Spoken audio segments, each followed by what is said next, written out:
Good morning, everyone. Welcome to a special episode in which we're going to share our 10 most important photography accessories as professionals.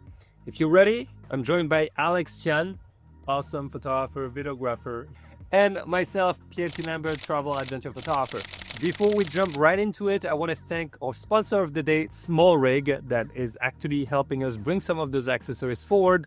And you will see they're pretty cool. All right, Alex, thanks for joining me, brother. Of course. I really appreciate it. If you're new to the channel, Alex is a really awesome photographer. You can check out his Instagram. And we've lived many adventures together, whether it's in the wild, in vans, in Utah. Yeah, it's been a while. We need to redo that. But, you know, kids, life, dogs. So what's your first accessory? I kind of hinted it, but I'll hide it here. So this is, it's not even a battery charger. It's just an outlet. So just has multiple ports. When I'm traveling, when I'm on, on the road for a job, it's way better than carrying like 6 different charging little things. Instead, I'll just bring the cables, plug in whatever I need, laptop, phone, camera, whatever else I need to charge. Yeah, and those are small and compact. And I will say I've also used exactly one like this. And why it's so important is because you can, for your laptops, you need 100 watt. So you want to make sure that they are at least 100 watt for your MacBook Pro, for example, or for any other laptop. So check the power outage and then the power output, and then you can have your laptop, your cameras, and other things. And honestly, it's been a lifesaver for me. I used to carry like the bigger things, and so efficient and small, much smaller. Really good. I'll put the link in the description with every item that we're mentioning here. Okay. Next, I'm gonna bring up something that is here, and I actually didn't know that you had it on your Leica. By the way, Alex just joined the I Can Flex. I have a Leica club. I put a skin on it too. That's not an accessory, but it makes it look so nice. It does. This is cool still because you can have the thumb grip, and on top of that, you still have the accessory if you need to put something else, right? If you need to put a cage or whatever. And honestly, it's been a life changer for me, especially on the RX1R2. I put this little one, and it's been extremely great. I put it on that RX1R3 also. It's a little off on here, but on the A7C2, it really fits perfectly. And what I love also is that it doesn't have a big footprint on the camera, and you can make it look cool because suddenly it can be red or whatever other color. So I really appreciate that honestly. It works more better on these two cameras because this has a deeper grip. So show the curve. Yeah, it's got a deeper grip. So, but on these cameras, my main gripe, I love the Leica, but my main gripe is that you kind of have to pinch it. So like it helps having an additional little thing for security. Yeah, absolutely. It's something I haven't used on the bigger cameras, but definitely the smaller or the B cameras like this one. Absolutely. What do we have next? I'm gonna go with the L bracket. Okay. This thing on my work cameras, my Canon cameras, basically sits on them. It actually is a photography tool where it just allows you to flip the orientation. I use tripods a lot, so these are both Arca Swiss. So then you can just switch it, and then without having to mess with the ball head or anything like that. I never used this. And I never knew why I would want to use it. And we have like 5 of them. Now you just made me realize why. It's so useful. Because the ball head in many tripods actually does not go 90 degrees. It just stops even a tiny bit higher, and it's super frustrating. Yeah. So basically anything. So everything that I'm going to show you are things that either just make my life easier or quicker. So like when I'm on a job, things are moved quick. I need to I don't really have time to fumble around and figure things out. And I need to just be able to flip things quickly. That is one of those things that saves me some time. That's really cool. I love it. To think about it too much. I bring a lot of little just random gadgets and mounting things because usually I'll find myself just in random scenarios where I just don't know where to put something. A low mini tripod is one of the best investments you can make. I just literally have in my bag, and anytime I need to just set up even a GoPro or a 360 cam, and I need it just in a spot, just somewhere, just to record something, I'll throw it on top of here. And an additional thing, so this is actually 2-in-1. This is just an iPhone mount. So something that, just comes on here. You can throw the iPhone there or any of the other cameras that I mentioned. Yeah, sometimes I need my camera so low that the tripod can't cut it, and those will do exactly. I've even used it for mics, like putting a lens, lens for cool stuff. Yeah, absolutely. I've used it. Okay, so the Next, number 4. then from there, so we'll go to the big boy. It was a regular tripod. Regular tripod. I noticed that a lot of like creators nowadays, they don't carry big tripods. I'm a kind of old school. I'll travel with this thing, so it's kind of funny to like get on flights with this and like just kind of be like walking. People will laugh at you. Yeah, they're like, is that a weapon? Like, what is that?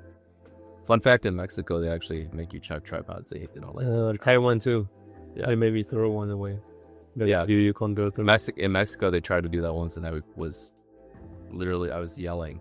I was like, "This is coming with." They ended up bubble wrapping it.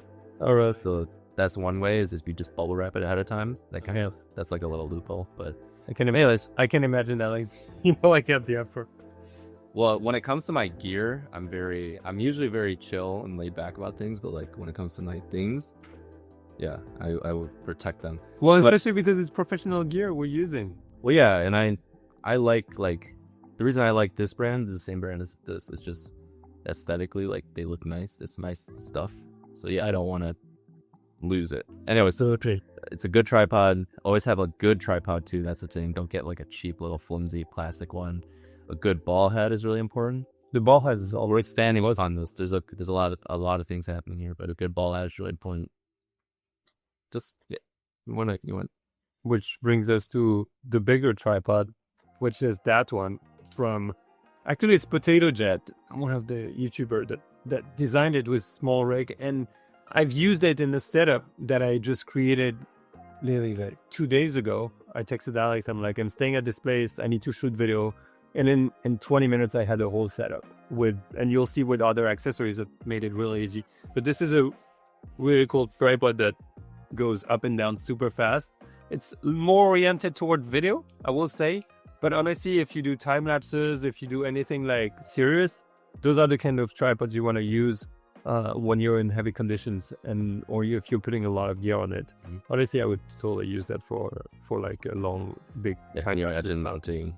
Yeah, I don't know about the Leica on that. I mean, it will work. It'll work. But it feels a little overkill. Really good tripod. I mean, the usage and how easy it is to set things around it was pretty impressive. I was like, is this going to be overkill? But no. The best thing is like for example, my tripod, even though it is really good quality, it's lightweight, and I love it. It takes me a long time. This is just one night. I haven't even finished. There we go. Doing one leg, and he's already done. So, like I said, anything that makes your life easier and faster, like, they definitely thought about that. And yeah, that's cool. Literally from someone that is like a professional, because they know that is the biggest gripe with tripods. And I love they did it with Potato Jet because he clearly knows. He knows it. Yeah. So he wanted to do something cool. Next up, which actually is in the setup that I created, is the lights. So for lights, we're going to talk about a few, but the biggest one that I'm going to talk about is what we call, if I can correct, the COB light. But it's basically an overhead lamp that you can use, and that's pretty powerful. And you can see it being set up right now. But basically, this is how I create a little studio in 2 minutes. So whether it's for portraits, whether it's for filming, YouTube videos or anything, I will literally set this up in a few seconds. Like, it really is fast. And I'll put an umbrella, so that's number 6, I think, accessory number 6, an umbrella on top of it. And I absolutely love this one because this is the FP60 from Small Rig, but it comes up and it opens up so fast. So if you're from the old days, you know that setting these things up actually takes a lot of time and effort. But nowadays, look. Oh. Ta-da! It's pretty cool. Yeah. And I put the grid inside also. I needed to put the grid. It was lighting up the background. Yeah. So this is pretty cool because, as you can see, it's very quick to put on and off. And in 30 minutes, I had a whole studio set up. And that was really epic. I was like so happy. On top of that, another light I'll bring up is that little gadget here. it's a cool flashlight that actually is pretty special because you can create shapes like you see in the background, and you can take portraits, or you can use it for just lighting up a little bit your background, giving it a little bit of dynamism, and you can set right there different shapes. So there is heart shape, there's window shape, there is whatever lightning bolt, and depending on the distance from the wall, you'll have a shape that's more or less hard in terms of shadows, right? It looks great. I'm gonna keep that mounted there. Yeah, it looks really cool.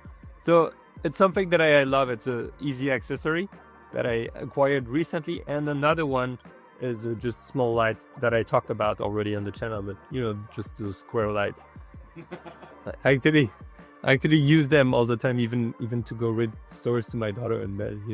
I'll turn on photography lights and go in there because you can set up the colors and landscape. So that's really cool. What else do you got? There's the roll of tape. This is gaff tape. If you don't know what gaff tape is, it's your best friend. Another thing is just, again, you never know when you're gonna need like an additional support, or you're gonna need to so I do a lot of music photography, for example. Or videography too. So like if I set this up, there's nothing securing this, and things move quick. It can get kicked over, it can vibrate, like the music is very loud, so I'll just tape it down. Oh, that's what you use it for? I'll do that. I'll also another example, like the other day I didn't bring this. Yeah. So I made mistake number one. I didn't bring extra support, but I did have a 360 pole. Okay. And I ended up taping a lot of tape, using a lot of tape to just tape it to the edge of a table. Oh man, a solution to have it just mounted straight up. Safe is just such a great solution for it. Yeah, you can tape down wires so people don't trip over wires.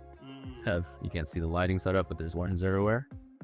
Yeah, no, it's essential. I used to take a pen. Here's a trick for you, and I would take gaff taping and put it around the pen, and then so I always have a small amount of tape available for me in case of. And honestly, I've used it in so many circumstances. It's such a lifesaver when you're on a shoot. Next. One of my biggest pet peeves is, little dust spots on the lens, and you can prevent all of them sometimes. But if there's one, the biggest thing that will mess up a shoot is just having a giant dust spot. Oh my god, this sensor is so dirty. Okay, there you go. Pierre obviously does not subscribe. No, it's great. I love it. Essential. Yes. Well, it doesn't do 100% of the job, but it will, at least on the road, keep your stuff clean. Yeah, your sensor clean. Essential, honestly, to have something to clean up things. I have my last one. It's just a multi-tool. Having something with a little Allen key or a flathead. This doesn't have Phillips or the cross. None. I rarely ever have to use that. A lot of my tripod mount stuff, this is like a flat oil then. So you never know. I've been caught on shoots where I need to sometimes I don't need it. I need to take it off and it's stuck. Or if I'm using a gimbal, for example, your gimbal, you have to put a lot of mounting points on it too. Well, even with for me, I have the plates under that I keep using for tripods, and I keep mounting them on and off, and the ones that I use with clips here sometimes. And honestly, I was literally 2 days ago, and I'm like, shoot, I can't find my Allen key, so I couldn't find it. And it was at least two of these. Yeah, I'm not surprised. I'm absolutely. Because I also lose them very, very easily. One of my biggest annoyances too is with mounting stuff. If you just try to if you don't have this, you're gonna have to finger tighten it. It's gonna be loose. It's gonna rotate on the camera. It's also one of my pet peeves is when things are just tightened down and locked in. Yeah, just another point of failure. Yeah, I've had cameras fall. Yeah, see, it's not fun. Not good. Not unscrew, but fall off of a tripod. Oh, that's especially when you put a plate that doesn't have the security on it. On a tripod, and then you think you're good, and then you go outside and it's -10 in Chicago, and then suddenly the thing goes. Oh, yeah, that happens. If you have stories like that, let us know in the comments. I'm pretty curious to see and hear your. Well, it won't protect you from yourself, I will say, but it's at least 30%, I think, of that. Yeah, solution. I like this one. It also opens a little bit. Oh yeah. I'm putting all the links in the description for you guys. You can grab them. There may be some Black Friday stuff going on anyways. So it makes it more affordable. It's a good time of the year, honestly, to pick up the gear you need. This is obviously just a start and it's some of the essentials, but it can get pretty bad. You can see all my gear. You can get a bag too that has nothing. This isn't even, you should see the stuff that's in my friend's photo studio. I have way too much stuff. Yeah, I mean, yeah, don't collect too much accessories either, but I think there's a few essential. I think, yeah, always in your bag. I mean, but it was like, always, yeah, let's just say, like, these are pretty simple things. Yeah, you really break it down, you know, and I have a lot of fancy things, but these are the things I always carry in my bag, like, yeah, without fail. This, I have all of these sit in my bag. Yeah, I vouch for it because I've seen you with these at all times. Yes. Yeah. Alex, thank you so much. Really appreciate. Let us know in the comments which of those tools you're using or which one you're planning to use or which one are you essentials. I'm super curious. And if you want to avoid the 3 biggest photography mistakes, watch this video and watch this one if you want to learn everything about autofocus. And with that being said, get out there, go shoot, try something different, try something new. Accessories won't replace the time you practice on the field with your gear. Ciao.